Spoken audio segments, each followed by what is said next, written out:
Well, good morning and Happy New Year, and welcome to the Osher Center for Integrative Medicine Grand Rounds.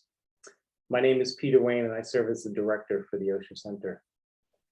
Today, we're privileged to have Dr. Ben Kligler present on the visionary and pioneering programs related to integrative medicine that have been developed and are being implemented nationally through the Veteran Affairs healthcare system.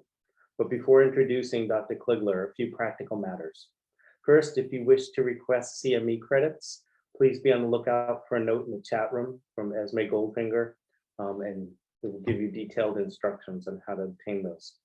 And then second, as you listen to Dr. Kligler's presentation, we encourage you to ask questions, and we ask you to use the Q&A feature in Zoom, not the chat feature. I'll be collating the questions as the talk goes on, and we'll have time in the last 15 minutes or so to weave them into the discussion at the end of this lecture. So it's my pleasure now to introduce my friend and colleague, Dr. Ben Kligler. Dr. Kligler is currently the Executive Director of the Office of Patient-Centered Care and Cultural Transformation at the Veterans Health Administration and former Vice Chair and Research Director of the Department of Integrative Medicine at Mount Sinai, Israel in New York. He's also Professor of Family and Community Medicine at the cant School of Medicine at Mount Sinai. Dr. Kligler has been a leader in the field of integrative medicine and was the founder of the Beth Israel Fellowship Program in Integrative Medicine, which accepted its first fellows for training in 2002, just a few years after we started our integrative medicine program here at Osher. He's also the former chair of the Academic Consortium for Integrative Health and Medicine, author of the textbook Integrative Medicine Principles for Practice, and editor-in-chief of the peer-reviewed journal Explore, the Journal of Science and Healing. He's also a recipient of numerous awards, and he asked me not to elaborate on these in his introduction, but he did receive a 5-year Career Development Award from NIH, served as chair for the BraveNet Collaborative, a really creative PCORI-funded program based on practice-based medicine, and just completed a really innovative program funded by PCORI on acupuncture for treating chronic pain in underserved populations in the Bronx. Finally, Dr. Kligler is also a new member of the board for the Society for Acupuncture Research, which I have the privilege of serving on with him. And all of us at the SAR have great respect and appreciation for his insights, his contributions, and his very down-to-earth demeanor. So without any further ado, please join me in welcoming virtually Dr. Kligler. Thank you, Peter. You promised it would not be long, and that did not qualify as not long.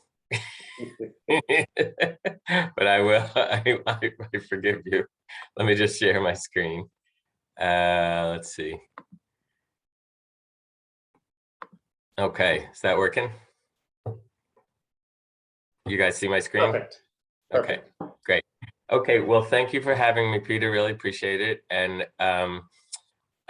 good morning, everyone, and Happy New Year. I'm going to give you a pretty whirlwind tour of what's going on in the VA. There's a lot to say, and I want to make sure I leave time for questions. So for those, I realized I did not include, I have no conflict of interest. I realized I did not include a kind of VA overview slide, which I usually do, which for those of you who aren't familiar with the VA health system, it's either the largest or one of the largest federal health systems. DOD has a federal health system which is similar in size. There are over 140 medical centers around the country, including Guam and various other far-flung places. There are over 1,000 outpatient sites. There are 6 million veterans currently enrolled in the health system. There are 350,000 staff. So it's a really pretty massive enterprise, and that's kind of the platform or the field of play on which we are working to implement this concept of whole health. So that's just a quick background for you. It also has the pluses and minuses of being a government-run health system, which sometimes is a huge asset and other times can be very slow. So that's the background. So what I'm here to talk to you about is this concept of whole health. And this is our definition right here: an approach to healthcare which empowers and equips people to take charge of their health and well-being. Those terms, equip and empower, I think are kind of at the center of this. And our tagline, which we like to kind of sum it all up with, is this idea of moving from what's the matter with you, which is what typical problem-based, disease-oriented medical care has focused on. Not that it's not important, but moving beyond that to what matters to you, not excluding what's the matter with you, but looking at that in the context of the overall person. We have a delivery model, which we call the whole health system, which is kind of the framework for how we're implementing across VA. It has three core components. One is called the pathway, which is where veterans, it's not a clinical component, it's really veterans meeting with other veterans who are trained as facilitators of conversation, basically, to start talking about what's most important to them in their life, where their strengths are, where they might need help. And they can do this in groups, individual sessions, lots of it happening virtually, of course. Second is the WellBeing program, and this is where they might go for health coaching, for nutrition classes. They might take Tai Chi or yoga. They might also experience acupuncture, some of the other complementary therapies that are covered now. And then the third really important component is what we call whole health clinical care, which is where people can continue to get the quality healthcare that VA delivers, disease management, health promotion, disease prevention, et cetera. But it's in the context, it's with clinicians who have been sort of educated in this idea of what matters most to the veteran is what matters most to the whole enterprise. And this is as opposed to the physician or the caregiver setting the agenda. This is really the veteran setting the agenda. So although our office is called patient-centered care, which is not a bad name, we like to think about person-centered care. And we also still have that crazy part of our office title, which is cultural transformation. And really, as I talk, I think you'll see that's in some ways at the core of what we're doing. This is something you all may have seen. It's being used in various iterations inside and outside VA. It's called the Circle of Health. It's just a tool that we use to help facilitate that initial conversation. So if the first question is what's most important to you in your life right now, where do you want to be going? Then these are the areas where you might have resources and assets to help you get there. You might need help, and we might be able to offer you either perspective or skills or other resources to help you strengthen your capacity for healing so that you can move towards where you want to be. And I'll return to the circle later, because one of the big issues we focused on in the last couple of years is that this is not just an individual transformation. This has to be a transformation of society, basically, around the social disparities, structural determinants of health, and how do we address those as part of helping people move ahead with their process of health and healthcare and health creation. Just a few slides to show you where we kind of stand in VA. This is the VA. So VA is a cabinet level department, Department of Veteran Affairs, and Veterans Health Administration is one of the three branches. It's the biggest branch of that cabinet department. This is the VA strategic plan of fiscal year 18 to 24. And you can see that whole health is called out. That second bullet, there's a nice definition. Whole health system focuses not only on treatment, but on self-empowerment, self-healing, self-care, and improvements in social determinants of health. And so this continues to kind of stun me that in an extremely large government health system, this is called out and declared as part of the strategy. And, the strategic plan in an organization like VA is very important because ultimately it's what the taxpayers and Congress and the president measure the performance of the system by. So we have to report out metrics to the Office of Management and Budget and ultimately to Congress on how are we doing with this. And so being in the strategic plan ends up being pretty important in terms of what are the real drivers of change in the system. This is just another document. This one's really nice. It came out last December. And again, this is just I'm sharing to show the degree to which VA is adopting this concept of whole health into its thinking about itself. So there's the diagram of the value proposition, and you can see in the upper left, what does it mean to deliver veteran-centric care, personalized, proactive whole health approach to improve veterans' health goals and outcomes. So in all kinds of spheres. We are, when you talk about cultural transformation, part of the work of that is working into the language, working into the way the organization thinks about itself. And I think, we've made a lot of progress on that over the course of the last 10 years. I do want to credit, and people may or may not know of her, but Tracy Godet, who was my boss when I first came to the VA, has now moved on to run the Whole Health Institute, which is a new organization. But Tracy was really an important kind of door opener, visionary, trendsetter in this arena. And so I just really like to call her out when I have the opportunity to present on this. So one of the big breakthroughs was a piece of legislation which passed in 2016, which was called the Cara Legislation. That stands for Comprehensive Addiction and Recovery Act. It was a massive piece of legislation aimed at addressing pain care in VA and DOD, as well as opioid issues, et cetera. And one of the provisions in there was a mandate that VA develop a multiple site 3-year demonstration project to see what happens when veterans with pain, chronic pain, have access to complementary integrative health and whole health. And we called those the Whole Health Flagships.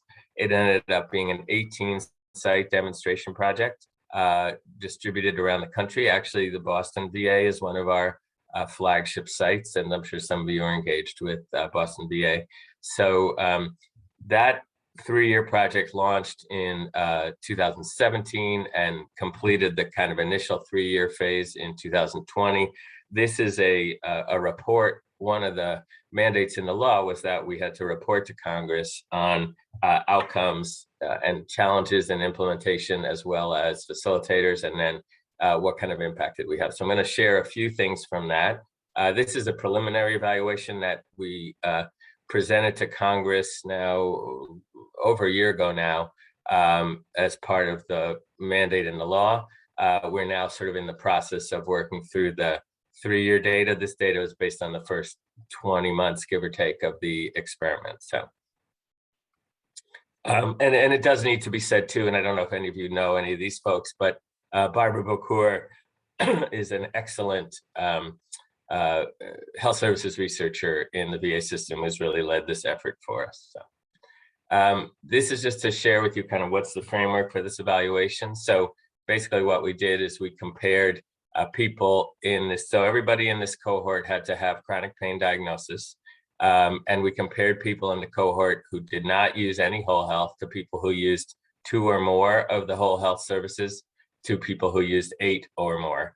And on the left-hand side, you can see what services we included, and they're the complementary integrative health services, as well as what we called, for lack of a better word, core whole health services. And these are things like the pathway groups that I mentioned earlier, coaching, educational groups, et cetera. So this was kind of the universe of services that we counted. Any categories where you break this down looking for impact are somewhat random, I think, because we really don't know yet what the appropriate dose of these various things are, and particularly what the appropriate dose is if they're done in combination. Let's see, what did I do there? Okay, so here's a quick summary, and then I'll show you some details. And again, this is the preliminary data that we had, and we're working on final data. And a lot of this remains, it looks like it remains the same in the final data. Other things shift a little bit, but still looking like we have some really positive outcomes in the 3-year data. One of the things that got the biggest headlines was a more rapid decrease in opioid use in veterans who used whole health compared to those who didn't. Other things you can see in that bottom bullet, and I'll talk a little bit more about a couple of these, but very important differences in engagement in healthcare, which we know correlates ultimately with a lot of other disease-related outcomes, improvements in perceived stress, improvements in how people perceive their care, et cetera. Now, it does need to be said, of course, this was not a randomized trial. This was a prospective observational cohort trial. So all the caveats about bias and difficulties in, quote, proving anything are very important to have front and center. In the 3-year data analysis, we are doing propensity score matching to at least sort of construct a control group, which is the closest we will ever come to a randomized trial looking at this whole kind of large and complicated system. This data was before we had the final data where the matched control group is being used, and that data is kind of almost ready for prime time, but not quite yet. So just a few visuals on what those results that I was just talking about. This is the change in opioid use. So you can see on the left, the black bar is no whole health use, and obviously those veterans are also declining in average milliequivalent opioid dose because opioid prescribing is being curtailed. So you can see over the course of the year that this was looked at, there was an 11% give or take decline overall. But then when you move to the right and look at people that used 8 or more whole health services, that decline was in the 37, 38% range. So we were able to say that we observe a more rapid and significant decline in average opioid dose in people using whole health. We're not able to say clearly that the whole health use was the cause. It could have been correlation. But this, because opioid utilization is such a big concern, and particularly opioid overdose, et cetera, this was very important in sort of gaining continued support for the project from VA leadership. We saw some other things in that preliminary data, and this was, the methodology here was our HSR&D partners did quite a large patient-reported outcome survey. We put together something called the Veterans Health and Life Survey, which was an instrument made up of a whole bunch of other validated instruments, and that went out to a total of about, I think the number was about 20,000 veterans at the 18 flagships. In the end, we have about 7,000 who have 2 or more data points. It was 0, 6 months, and 12 months. This data is on the first wave of people with 2 data points. So you can see this was the first 3,200 people. And this is just to show you what we saw on some of the other measures. Notable here was the perceived stress scale, which gives you, how much in control or not of your life do you feel over the previous 4 weeks. These are effect sizes. These are not, this is not statistically significant difference. So again, this is really looking for trends. But we did see some really nice trends in some of the measures that we felt were important. Same thing here, you can see engagement in health and healthcare, meaning and purpose in life. Those all go up in people with more comprehensive whole health use.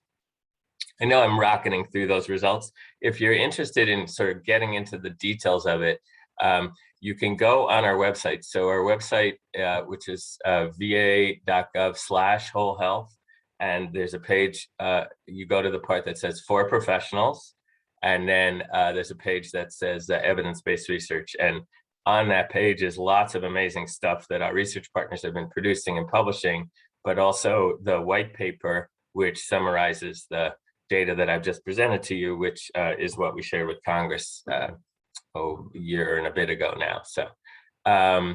So shifting gears a little bit, that was a sort of overview of the flagship experiment. I wanted to talk about what are we doing specifically with complementary and integrative health. So I think it's important to come away from this with a sort of understanding that the complementary integrative health approaches are very important in VA. They're extremely important. Sorry. We really see them though as tools and not as an end unto themselves, because the end ultimately is that notion of empowering and equipping the veteran to get closer to what matters most to them in their life. So you can do that without using any complementary integrative health approaches. That said, they end up being very important as tools, and often what brings a veteran into the whole health concept is, oh, I heard there was a Tai Chi class, I heard there was a yoga class. Those are slightly more accessible ideas in some ways than the bigger concept of transforming how you look at your healthcare. So part of this overall process has been VA's engagement with trying to figure out how to offer complementary integrative health to veterans. And this was the outcomes of a state-of-the-art conference that was held by VA Health Services Research, and basically looking at non-pharmacological approaches to pain, which ones have sufficient evidence that VA should be not only researching them further, but also looking at covering them as medical benefits. And so the summary of this meeting was in JGIM in 2018, if you're interested in that.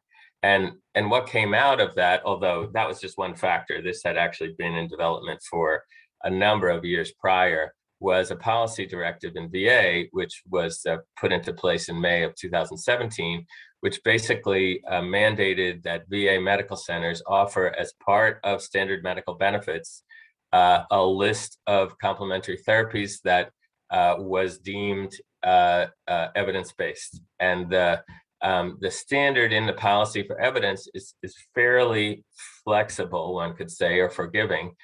You can see it there. It's evidence of promising or potential benefit. It does not have to be in a clinical practice guideline. It does not have to be, level A1A, evidence. And that was for a lot of reasons. One was, as we all know, the safety margin for many of the complementary therapies is so large that it's very legitimate to offer them with a slightly lower level of evidence. The second was the urgency of offering other options for pain besides just opioids, et cetera. I could go on about that, and you all are very familiar with the growing evidence base for complementary and integrative health. So as of 2017, VA in the standard medical benefits package has covered these 8 complementary integrative health approaches. You can see them there in front of you. We have a whole process of kind of a national working group that reviews a proposal to put something on this group, has to be approved by the undersecretary, et cetera, et cetera. So we have not added anything to this since 2017 when it initially sort of hit the streets. But what it means is that veterans can go to any VA medical center in the country and expect that these therapies, where they're appropriate as part of the treatment plan, can be offered to them. They're not always offered on site. Sometimes they're offered by sending out to the community. VA has also what's called a community care program, where there are contracts with community providers to offer services that aren't sufficiently offered inside the VA. They can also, most recently, of course, a lot of them are being done virtually, and that also is included in the medical benefits. So we are, though, covering a lot of this, and the growth in the use of these over the last 3 years has been tremendous. Chiropractic needs mention just because it is not considered complementary or integrative health approach by VA. It is considered mainstream. It doesn't live in my office. It lives in terms of oversight in the National Rehabilitation Services Office, and has been there since 2005. It was specifically mandated in by congressional action in 2005. So we coordinate very closely, but chiropractic is not considered, quote, complementary in VA. Just wanted to share a few bits, and I know I'm talking fast, but I really want to make sure I leave time for questions. I just want to share a few bits of the published research on some of the CIH approaches, some of the whole health approaches we're doing in VA. One of the sort of most widely noticed and accessible, though in some circles also controversial, is this practice called battlefield acupuncture. This is an auricular acupuncture practice. It was developed in the Air Force. It's 5 points on each ear. It does use retained needles, and it was initially developed, obviously, for use in the battlefield so that medics could do this as immediate pain relief. It has not been widely deployed in that sense, but it has really caught on incredibly in the VA. We have something like 4,000 battlefield acupuncture practitioners trained at this point across the system, primary care docs, PTs, rehab physicians, etc. Excuse me. And this is just, again, a cross-sectional observational study, but a large one, of veterans treated with BFA. And what you can see is that across the board, you really see a very substantial decrease in pain intensity. Now, this is just before and after treatment. So what does this mean 2 weeks later or a month later? We still do not have adequate study of that, although some of that is in the works. And so what was important about this is really, for many veterans, this is the first thing they've been offered other than pharmacology, particularly opioids, that gives them immediate pain relief. And that, for many people, has opened the door to the idea that, well, maybe there are other things that are non-pharmacological that can give me pain relief. So that's really the greatest significance of this. We need to learn more about what the long-term potential of this practice is. This is just another study. This is from the Bronx VA, looking at a particular program they developed there, applying multiple CIH components together for veterans at high risk of suicide and also chronic pain. And obviously veteran suicide is another huge concern. Again, this is pre-post observational study, but you can see, first of all, that they had a very high sort of stickiness rate to their intervention. It was a very intensive 3-week intervention, and they got, you can see the numbers there, from 84 to 95% of people sticking it through. And they found a lot of benefits in various dimensions of people's lives and people who participated, including a reduction in suicidal ideation, depression, and hopelessness.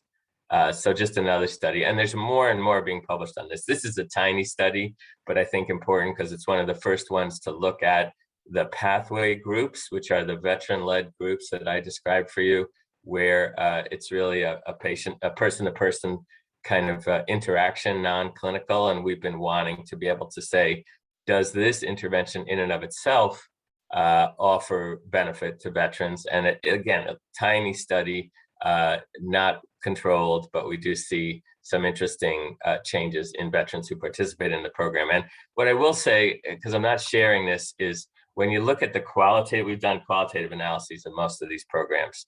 And when you look at what veterans have to say about their experience, even though, yes, it's not quantitative and qualitative cannot, quote unquote, prove effectiveness of a therapy, although, you know, we can get into a debate about that.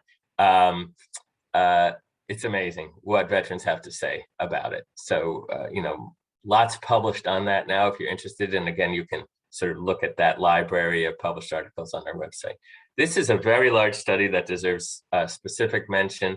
This is part of a NIH, VA, Department of Defense pain management collaboratory, which is a jointly funded project looking at non-pharmacological approaches to pain in military populations. And so there are a number of studies going on in both VA and DoD. This is a study that's just going on in VA, looking at veterans with pain and basically looking at the question of whether therapies that rely on a provider, so things like acupuncture, chiropractic, massage, are more equivalent, less effective than therapies that rely on self-management and self-care, things like yoga, tai chi, meditation, and or the combination.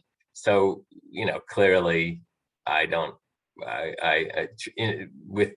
in transparency, those of us who've been in the field for a long time think that the combination of provider delivered and self-management complementary therapy approaches is ultimately going to be the way to go, but nobody's ever really proven this on a large scale. So this group is looking at 18,000 complementary integrative health users with pain across the flagships who are using either just provider delivered, just self-management, or the combination, and what kind of outcomes do they have? And they're asking similar questions to what we asked in the patient-reported outcome survey that I shared. Again, not a randomized study, but getting closer because it's a long and complicated story, but they have what's called nudges at some of the sites where people are not using enough of their self-management skills to kind of advertise those and make those more available. And they're comparing what happens when people are nudged towards this to when people are, it's just kind of a neutral environment. So this is in the works, no preliminary results yet. Like every study on Earth, they've definitely been impacted, sort of slowed down by COVID because a lot of the CIH use has moved online. So do we consider that equivalent? Do we just throw that into the bucket? How do we handle that? But they're anticipated to have results by 2024. And for people who aren't aware, there's a new RFA that just came out from National Center for Complementary Integrative Health, basically extending this program. So another opportunity for people that are interested in non-pharmacological pain management in military populations to apply for funding. So that's pretty exciting. This is just the question that the approach study is putting out there. In a perfect world, we will get information about the individual CIH therapy. So if they get enough participants in the study, they'll be able to compare how do the people that have 6 or more yoga sessions compare to the people that have or how does acupuncture compare to Tai Chi?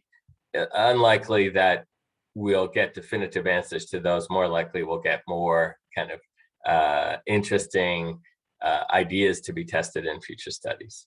But this is an exciting study that is happening now currently across VA. I think they've got about 3,000 some successful survey engagement now. And, the 18,000 is the number they're reaching out to. Obviously, in a study like this, they're hoping for, 35 plus participation, 35% plus in terms of people responding with multiple data points. So I think we're going to get there. It's going to take a little while longer.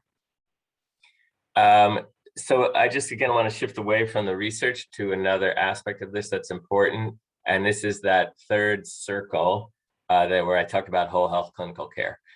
So it's all well and good for veterans who happen to find a pathway program, who happen to find a health coach or find an acupuncturist. But what's really ultimately essential to this larger transformation is integrating the whole health approach into every clinical encounter, so that ultimately when a veteran comes to the VA, the team that's taking care of them is aware of the importance of what matters to them and is trying to work that into their treatment plan.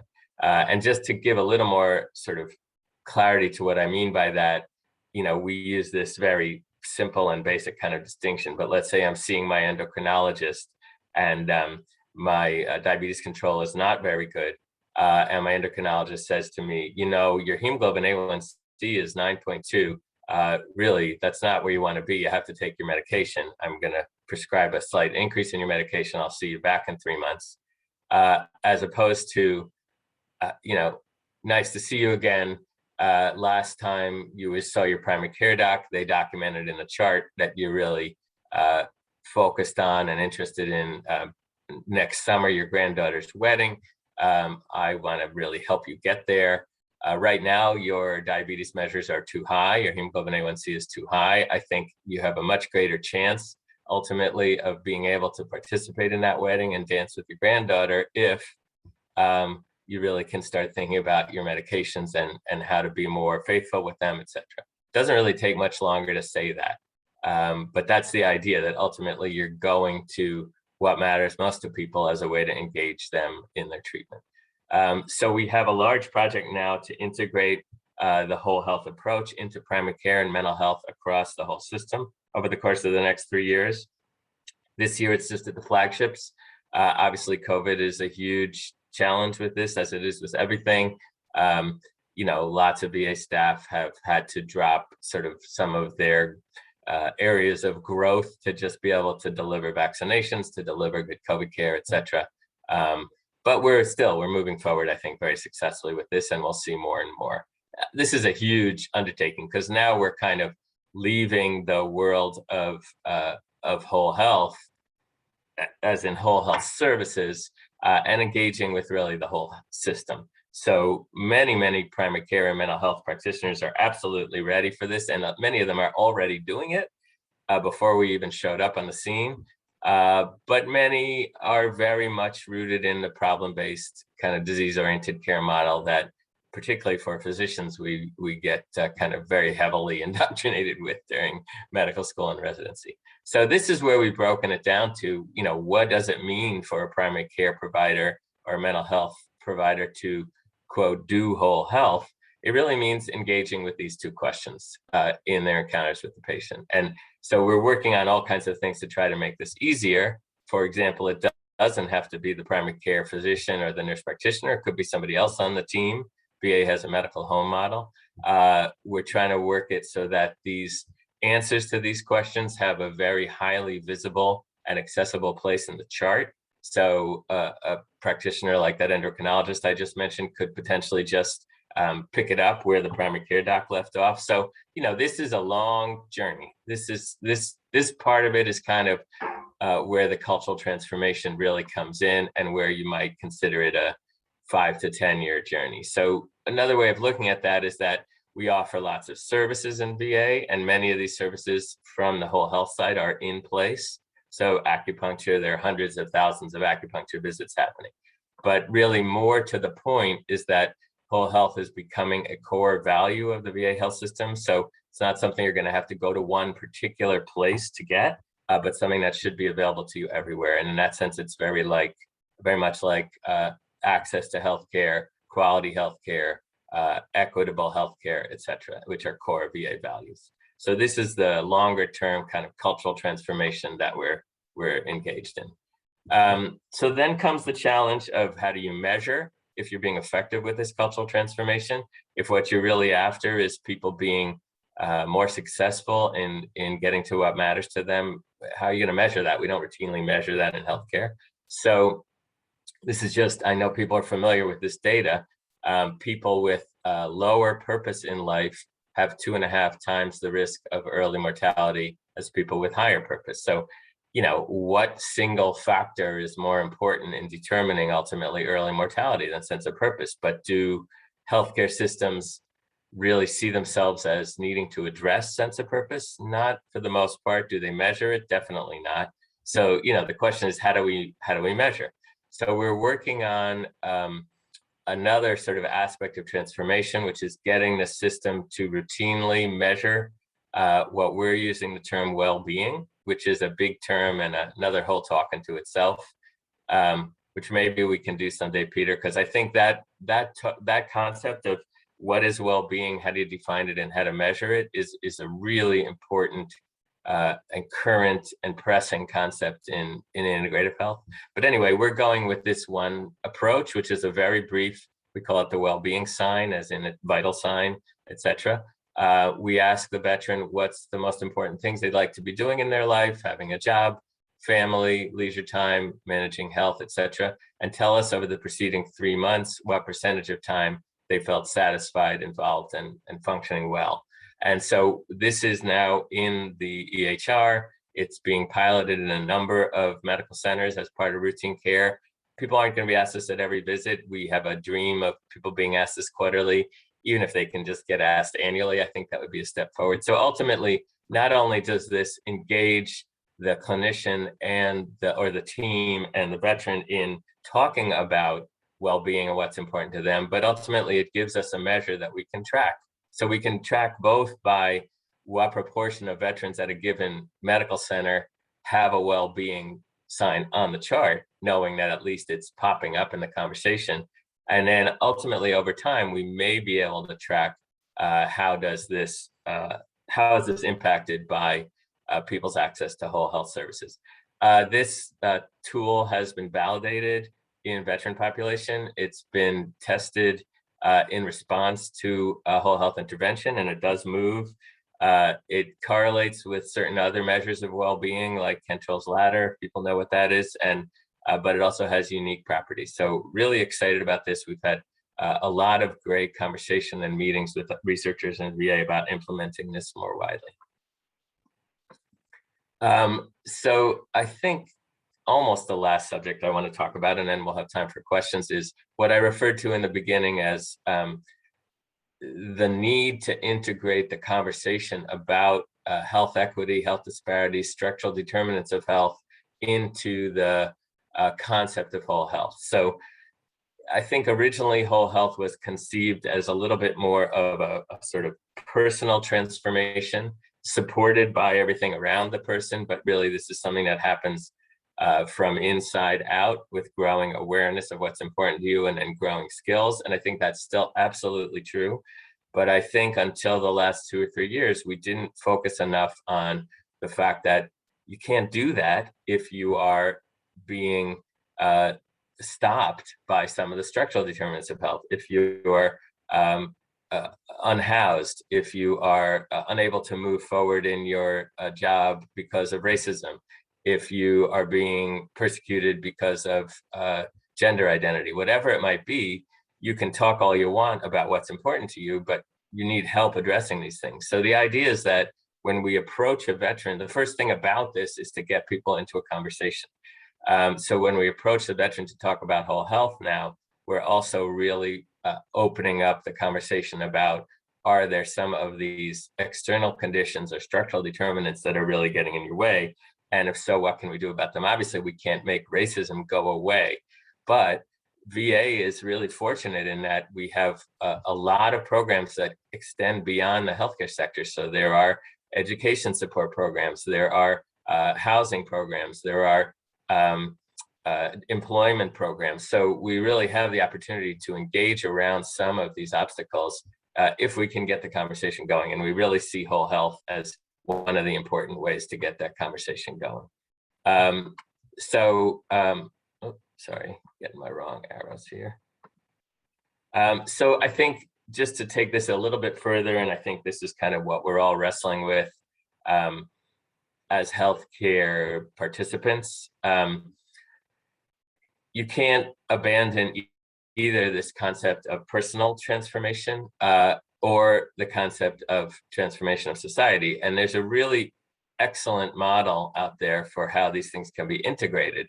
And I don't know if people have heard Rhonda McGee, maybe you've even had her on a Grand Rounds. If not, I highly recommend it. She's actually an attorney from San Francisco, but also a mindfulness teacher. And her whole premise is that ultimately to move towards addressing the behaviors in ourselves that perpetuate some of the structural determinants of health, particularly racism, we have to engage with personal transformation around mindful awareness, and that these things cannot be separated, and that ultimately the only path to a more just society is spreading this concept of supporting people in building their capacity for mindful awareness. And this is a great book, first of all, and has lots of exercises and such that you can work through, but also it's a great model for me in terms of how that idea of the individual transformation that's at the heart of whole health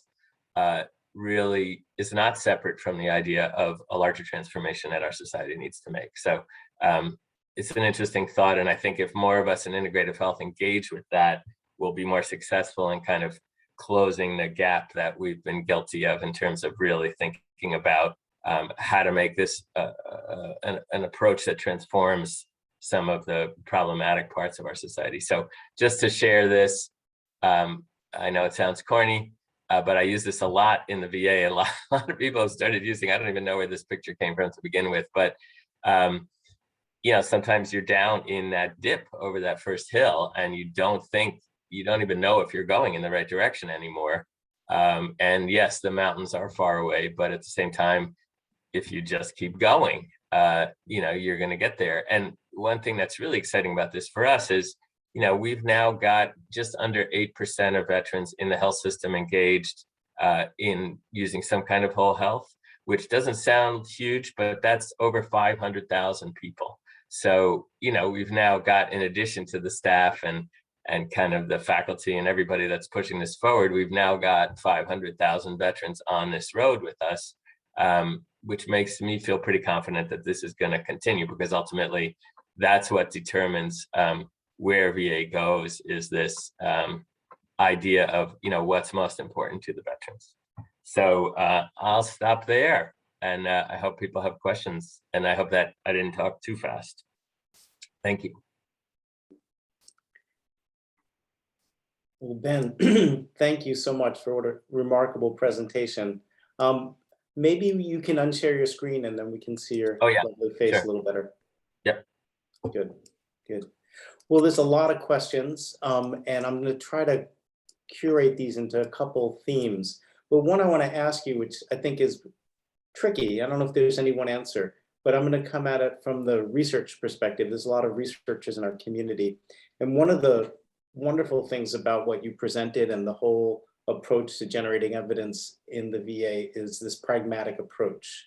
Let's not worry about placebo-controlled trials with very specific dosing for each of the different modalities. So you get these really pragmatic studies, and they have their limitations in interpretation in terms of causality. And I'm wondering where you see the sort of balance in the research going. You talked about having these really large numbers and maybe being able to do propensity analyses and those sorts of things. But how do you see that trade-off between doing really practical things, following what people choose, the flow of patients through the system, versus, wow, this looks like a really good algorithm. This is where we're getting the most bang for buck. And do you then study that particular algorithm? Yeah, great question. And obviously that's the big question, or one of them, Peter. So there are a number of randomized trials of specific whole health kind of approaches going on across VA. And some of them are happening through that pain management collaboratory that I described. For example, there's one study, Karen Seal is the lead investigator. It's out of San Francisco, but it's at, I think, either 5 or 6 VA sites.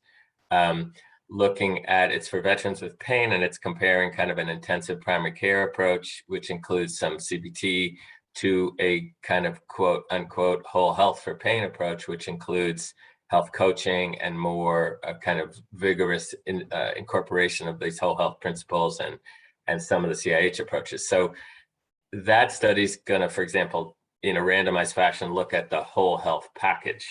And give us an answer in that particular small, randomized, pardon my expression, randomly constructed cohort, So, so that's happening, and it's happening with a lot of different kinds of CIH approaches. In particular, there's a lot of yoga study going on at VA. There's a lot of meditation study going on at VA. But, the biggest problem is the same problem we've all been having for 20 years, which is how do you look at an integrated model, an integrative approach to care in a meaningful randomized way? And I mean, Osher Center in Boston knows this better than everybody, kind of going back to the back pain study, which is, it's hard. It's really hard. And I think part of the problem is we can't wait. It's not fair to wait, but I know that's not a scientific answer. So, I think that the answer really is that VA, and also now in partnership with DOD and NIH, is really investing a lot in these more specific studies of specific interventions. But even those are mostly pragmatic studies because of this, idea that you can't sort of generalize from a real sort of narrowly defined landscape of persons, of patients, to the big real world that we're just seeing real problems with that. So I don't know if that was an evasive answer. I mean, the answer is yeah, it's really important, and we have to keep doing both. And I certainly hope for a day when we can say definitively, we know that this kind of pain in this kind of person is going to respond better to an approach that combines Tai Chi and cognitive behavioral therapy.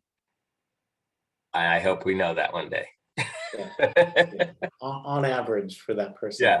No, right. I think it's exactly that wishy-washiness that I wanted to share, and I think your phrase that we can't wait is part of that really important equation between rigor and pragmatism. And Right. Just a quick follow-up for that, you mentioned that you're trying to integrate this fantastic new well-being instrument into your medical records, and your medical records are remarkable because you've got these sites all around the country. It's like a huge HMO, so to speak.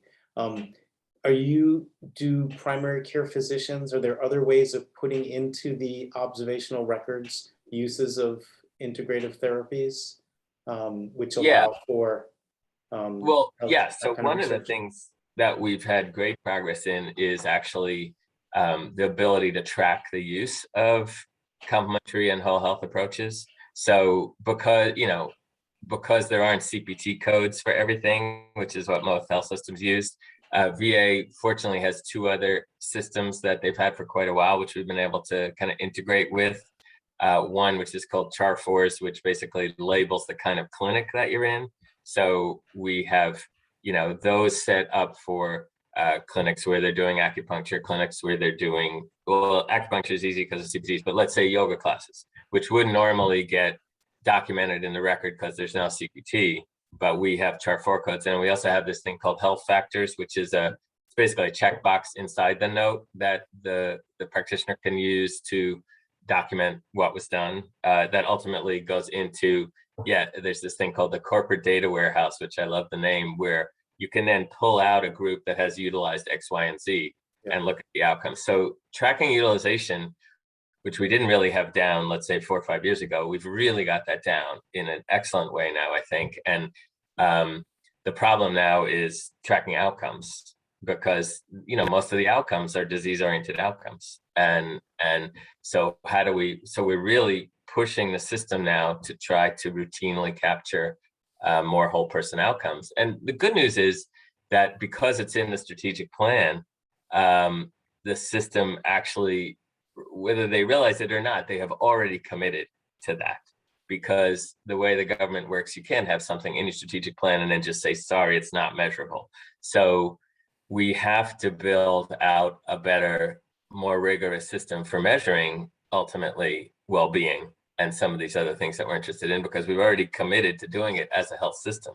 So that's, from my point of view, generated a lot of support from VA leadership for this idea that we have to do this. The hard part is, how do you do it, number one?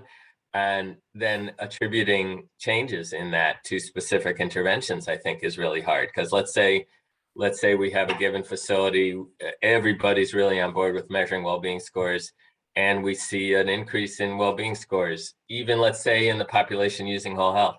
I mean, how do we know that that was cause and effect? We're still going to have a problem. That's still observational. We're still going to have that problem. So it's getting us closer. But in some ways, I just feel like that's, I'm a clinician. I was a clinician long before I was a researcher. So I can live with that personally. I know that's not a satisfactory answer. No, I think it's a great You start. should hear, I have the privilege of being on the National Center for Complementary and Integrative Health, advisory board now. And I get to generate some pretty interesting conversations, and which they're also really open to. It's just a really challenging problem. How do you know? How do you know what's true? So. Well, shifting to the clinical perspective, there's so many questions, but I'm glad that we looked at research a little bit. But so this comes from one of our clinicians. When a patient enters pain management service in the VA system, how is their care coordinated? Are all their care options directly available without a referral? Is there a care coordinator? Yeah. Great question. And is the medical provider only an MD, or can it be an acupuncturist or a chiropractor? And then I think a second question to that is, you talked about this sort of enlightened model where these providers, especially the CIH providers, don't necessarily need to be embedded in the hospital system, but can be in the community. How do you credential or vet those people? So 2 parts. Yeah. So both great questions. So regarding the first one, VA has this really tremendous model of pain care, which is called the step care model, which has been in place for about 10 years, but which has really evolved over the course of that time, which basically initially located sort of the first wave at primary care. So the primary care team, whoever that was kind of the entry point to pain care and ultimately the coordinator. Now they've added a step below that. So it looks like a pyramid with steps. The step below that is self-management. So now the first thing that a veteran with pain is encouraged to, guided to, meant to engage with is self-management skills. So what about a Tai Chi class? What about back pain school? What about CBT? Not CBT, but like what about apps, for example, that deliver kind of cognitive self-management skills? So that's the first level before they even hit a provider. And that's kind of where the pain education and engagement with veterans with pain has gone. And that includes a lot of the CIH approaches. As they move up, obviously they move up then to primary care, then they move up to pain management, and then there's sort of the specialized kind of more interventionist pain that a fraction get up to. There isn't a uniform, like they always get one coordinator and it's always the same coordinator. So de facto, it could be the acupuncturist that's coordinating somebody's pain care for sure. Some of the things are available without a referral. Some of the things have to have a referral from primary care, and that's very variable across the country too. So that's a quick answer to that question. But pain in VA, I'd encourage you to look at the pain management website in VA. They've been actually incredibly progressive in kind of really embracing whole health and incorporating that into how they think about pain care. Regarding the community, it's a mixed blessing. something like 35-ish% of VA dollars are now spent on community care. That care gets administered through a contract, a massive contract with third-party administrator, as in insurance company. So currently, Optum United and Tri-West are the two contractors who administer the network. So it's just like any other insurance-based care in that certain, VA determines what's covered under those contracts. So that's why, for example, the CIH approaches that are covered inside VA are also covered under those contracts, even though, let's say, Optum United doesn't cover all of those in its normal plans. But the vetting of the practitioners in those networks is up to the third-party administrator. So we have laid out minimum standards, but we don't have a lot of control over who gets into those networks. And that's one of the challenges, is that really having an integrated approach when people are getting a lot of their care out in the community is more challenging because they're not in the same medical record, for example. So, community provider is meant to send consult notes that get into the medical record. Does it always happen?